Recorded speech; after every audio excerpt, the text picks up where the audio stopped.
నుంచి అంటే ఈ ఎలక్షన్ ఒకటే అనుకుంటా బాగా గట్టిగా ఫైట్ ఇస్తున్నాం కాబట్టి ఉమ్మడిగా పొత్తులో భాగంగా ఒక 6 నెలల ముందు వచ్చి స్టార్ట్ చేశారు అనుకుందాం 2 నెలలే స్టార్ట్ చేశారు. ముందంతా అది కూడా లేదు, ఏదో డబ్బులు ఇచ్చి తెచ్చుకుందామనో ఇంకోటో చేశారు.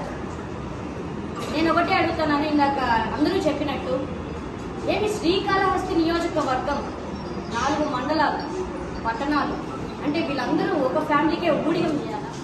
మీరు ఇంకో సర్వే కండక్ట్ చేయండి. సర్వే ఏం పేరుతో చేస్తారు?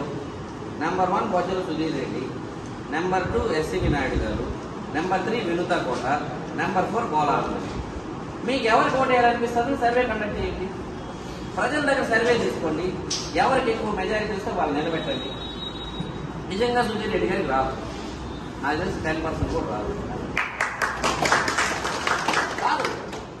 అవసరమైతే మేము ఈ నియోజకవర్గంలో ఎట్టి పరిస్థితుల్లో సైకిల్ గుర్తుకే పోటీ చేయాలని చెప్పినా కానీ అక్కడ భీమవరంలో ఏదైతే పవన్ కళ్యాణ్ గారు నిలబడే చోట తెలుగుదేశం పార్టీ ఇన్ఛార్జికి గ్లాస్ గుర్తు పైన పోటీ చేస్తున్నారో ఇక్కడ ఒకవేళ అవసరమైతే జనసేన తెలుగుదేశం పార్టీ కార్యకర్తలందరూ ఓటు ట్రాన్స్ఫర్ అవ్వాలి, ఇక్కడ వినుతాకి ఇస్తే మనం గెలుస్తామని నాటిస్తామని నిర్ణయం తీసుకుంటే మేము సైకిల్ గుర్తు పైన పోటీ చేసి ఈ నియోజకవర్గ ప్రజల కోసం మా నిర్ణయం తీసుకోవడానికి కూడా మేము రెడీగా ఉన్నామని మీ అందరికీ చెప్పాం.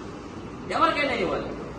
అధిష్టానం ఒంటెద్దు కోపడికి వెళ్తే మేము వ్యక్తిగతంగా నిలబడడానికి కూడా మేము వెనకాడడం. అప్పుడు మీ అందరి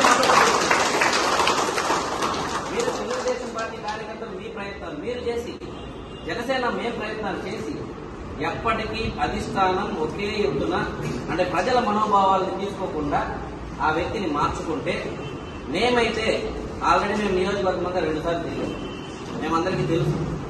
మేము ఇండిపెండెంట్ గా అయినా వేసి పవన్ కళ్యాణ్ గారి ఫోటో పెట్టుకొని ప్రతి గ్రామంలో తిరిగి ఈ నియోజకవర్గంలో గెలిచి అధిష్టానం నిర్ణయం కరెక్ట్ కాదు, ప్రజలే గెలుస్తారనే ఒక బలమైన సందేశం ఇవ్వడానికి కూడా మేము వెనక